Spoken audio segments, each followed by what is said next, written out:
Everybody. Welcome back to CMN 201, and this is for our class for Thursday, the 5th of March. And we are talking about a classic film in today's class, Invasion of the Body Snatchers. And as you know, last class I talked a little bit about the final project, and next class I'm going to talk a little bit about the structure of writing a paper. Not that you have to write a paper for your final project, but my suspicion is that many of you will write a paper for your final project. And as you know, English 101, Comp 1, as we call it here at GCC, is a prerequisite for this class. So the assumption is that you already have experience with writing an academic paper. But I just wanted to review some of the major points. And hopefully, as the semester is progressing, you're getting a little bit more clarity as to what you might want to do your final project on. In fact, some of you may already know because we've seen several films thus far.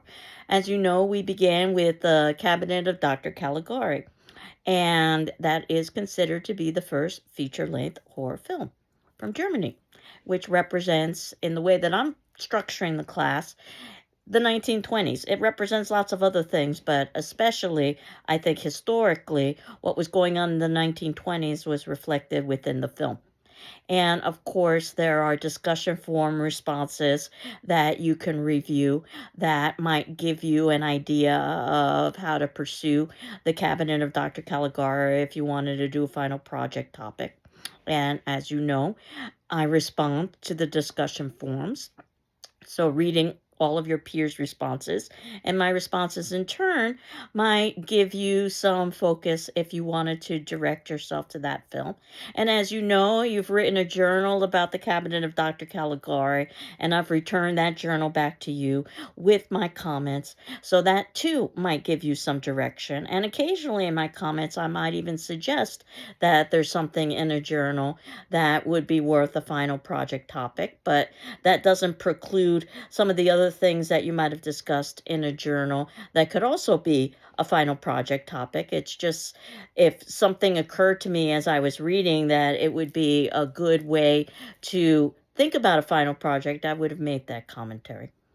And then we move to Dracula. So that's another possibility for your final project. And Dracula, as you know, is considered to be the first feature-length horror film in the United States, the first American horror film. And we talked about that film coming out in the 1930s, which I think is very appropriate for many of the themes that are examined in Dracula. And again, we've got discussion forum responses and journal responses for Dracula. And then last class, we were talking about a film that is probably less well known, but I think it's still brilliant in some of its cinematography, if nothing else. And that is Cat People from the 1940s. And I think we've seen enough films at this point to see that basically what we've got is a progression of cinema as well as a progression of horror film. The films are becoming much more sophisticated, and in terms of not just the filming, but also in terms of the plot structures as well. And I find Cat People to be particularly fascinating from a gender perspective, and thinking about some of the gender tensions that would have been going on during this time period. I think the film nicely mirrors some of the anxiety associated with female and the idea of female power. And that leads us to where we are now, the 1950s. And the 1950s is a time that was known in terms of cinematic experimentation for its science fiction films. And as we had talked about in the beginning of the semester, that horror film and gothic oftentimes merge into other genres, including science fiction. The idea behind science fiction is that science could explain the phenomenon. It's just that our science hasn't gotten to the point of being able to do so now. And the difference between that and supernatural is that the occurrences could not be explained through science because they defy natural laws. And the division between the two can be very thin indeed. And the text that we are reading had suggested that maybe the 1951 film The Thing is a great representation of horror film and also science fiction. And it's a terrific film, don't get me wrong. But I decided to focus on Invasion of the Body Snatchers because I think that from a political perspective, it's an absolutely fascinating film. And one of the things that is referenced is that science fiction focuses on the uncertainties of the future rather than the legacies of the past. And we might want to consider that in terms of what we've seen with Dr. Caligari and about the idea of this mystic that had lived in previous times that perhaps was engaged in nefarious behavior during the current 1920 period in which the film was produced and released.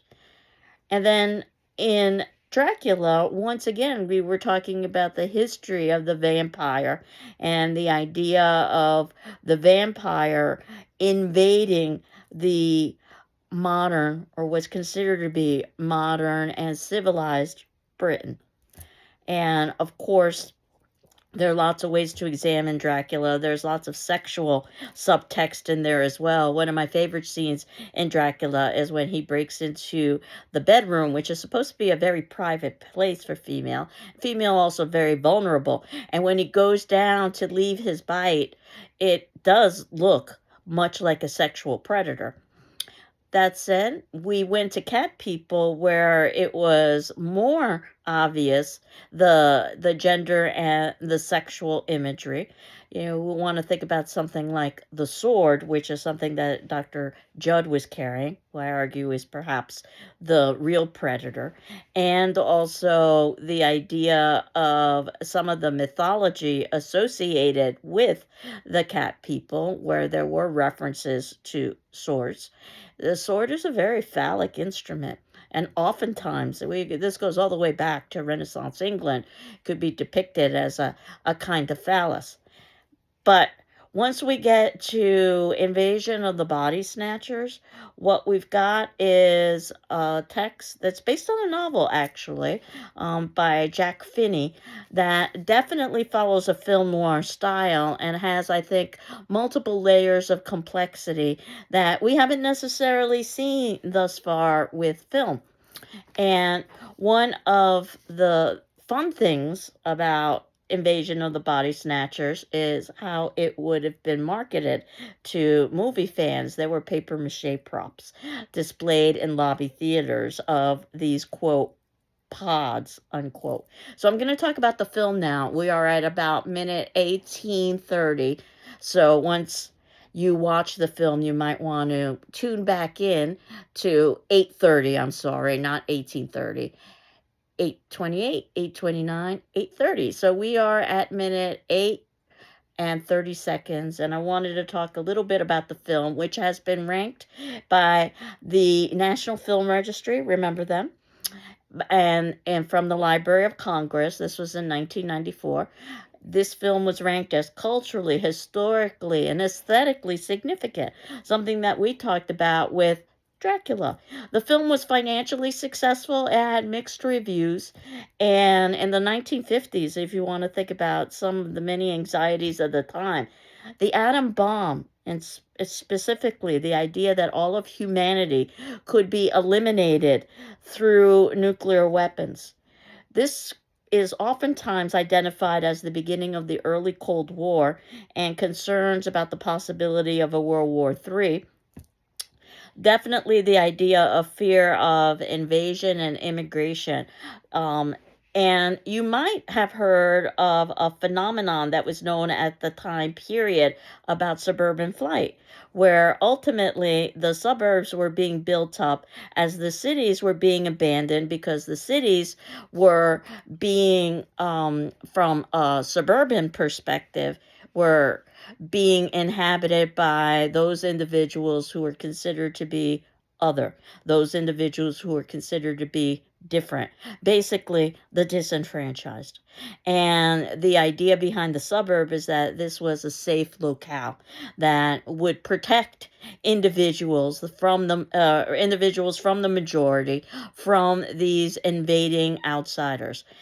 No place is safe, and that's illustrated in Invasion of the Body Snatchers, because the suburbs, which is where the movie takes place, is the place where ultimately we see this invasion from outer space. And yes, you could say that it's symbolic, and that would work very nicely in terms of what we've been talking about with immigration. But in 1946, in Roswell, New Mexico, there was an incident that was reported in newspapers where it supposedly reflected a flying saucer that had crashed. The idea of life existing in space and alien life existing in space, that which was literally not human, was on top of in the public consciousness at that particular point in time. So there is this sense of the apocalyptic nature of what we're seeing with film now, that this is not just necessarily a horror that is focused on a particular region or a particular area. This could be global, and this could result in the destruction of the species. And if you look in the notes below, one of the pictures I wanted you to look at was about the suburban flight, about home as refuge and prison. If you click on that, you'll see one of my favorite images from Invasion of the Body Snatchers. There's probably nothing more suburban than somebody who is mowing their lawn. And of course, the criticism, or one of the criticisms of the suburbs, is that it removes individuality, and that everyone is living in the same kind of home and engaged in the same kind of behavior, which will be important for our understanding some of the themes of the film. But there we are, the typical suburban image of somebody mowing their lawn, which in some ways is one of the most unnatural activities that you can think of. The attempt by humanity to try to control the natural world, which is basically what lawn mowing is. The town in which all of this is taking place in is Santa Mira, California. And Santa Mira in Spanish means, or I should say Mira in Spanish, means look. So I think we're meant to look at this particular film and think about some of the themes that are being examined. If you look at a very seemingly innocent image, and once again, I've got a link for you to look at about the word stop that's on the town common street. And not only is this film asking us to stop, to stay awake, and to see what's going on around us, but the film is also suggesting that we have to stop this alien invasion. And the fact that we might be asleep to what's happening, I can't help but think about Dr. Caligari when I think about Caesar, who was asleep. And in this particular instance, as you know, in watching Invasion of the Body Snatchers, the the threat occurs when one is asleep, when supposedly a pod person. If you've ever heard that term, by the way, pod people, it comes from this particular film, where this pod from outer space is going to take over the identity of an individual. We talked a little bit about Sigmund Freud's uncanny at the beginning of the semester, something that looks familiar yet is unfamiliar at the same time. It can be very disorienting to see that. It's one of the reasons why mannequins oftentimes are used in horror films, because they can be very uncanny, that which is similar to a human and yet not human. And we definitely get that idea when we are watching Invasion of the Body Snatchers, because of course these alien entities are taking over the control and identity of humans and mimicking them almost precisely, but yet there's something wrong about them. We've also talked about the idea of doppelganger, about a double, and definitely we see that in this particular film. And in this instance, these pod people are emotionless. That's one of the ways that you can identify the difference between them and humanity. And the monster now is everywhere. It's in our family, our friends, and even ourselves. So, that said, we are given a main character of Dr. Miles Bennell, and he is a man of science, and he's the one who uncovers the truth. And he is divorced, which would be pretty risque for the time period. And the central female character is Becky Driscoll. And I think she very much illustrates changing gender roles. She too is divorced, which would be rather risque for the time period. But there's a lot of sexual innuendo between her and Dr. Bennell, even in the way that she dresses. She's wearing a strapless dress, and if you look at the notes below, I've got another link for you to click on to see her in that strapless dress, which would be considered pretty risque. And again, spoiler alert, she's the character who dies, not Dr. Bennell, which I think is fascinating because both of them are divorced, though his dress and attire is much more professional than her dress and attire. But the idea of the woman being punished for sexual promiscuity is something that is become very cliche and very trope-like in horror film. And I think we can definitely see it here with someone like Becky Driscoll. And the way that this film has been read, and it's been read in a lot of different ways, that it can be an allegory. An allegory is just a symbolic representation of something else. That perhaps this is an allegory or a commentary on communism, that communism is taking over American democracy, and what it's doing is it's taking away American individuality. Where in communism, everyone is supposed to be treated the same way. Of course, we've realized that that hasn't happened in many of the communist experiments that have occurred. But certainly, the red threat, as it was known in the 1950s, that communism could overtake America, would have been on the minds of the viewers watching this film, and it seems like it would be a very appropriate parallel. McCarthyism. So, if you know anything about the McCarthy period, and this is related to the idea of communism, that it was very common at the time to accuse individuals of being a communist, so that there was a kind of mass hysteria in many respects, a kind of panic. It almost reminds me of the witch trials in Salem, but rather than identifying witches, what you're doing is you're identifying communists. And this took on an incredible political fervor during the time period. And individuals could lose livelihoods, individuals could lose status in the community for being accused of something like this. And some have said that this film is either an examination of McCarthyism, where basically you see the spread of mass panic, or it is in addition to the commentary on communism. Another way of viewing the film is just the loss of humanity, and perhaps that is a commentary on what happens after two world wars, that individuals no longer have the ability to be, quote, human, unquote. One of, I think, the more fascinating episodes in the film is towards the very ending when Miles is on the highway. And highway is symbolic because Miles has been trying to take the highway, or the high road, if you will. Miles is trying to do what's correct. And he's yelling to all of the drivers to basically know that they're being invaded and that action needs to be taken. And of course, some of those drivers on that highway probably have already been transformed by the pod people, but not everybody. And notice no one stops to help him. There isn't any kind of sense of humanity at all from either the humans or the pod people in this particular respect at the end.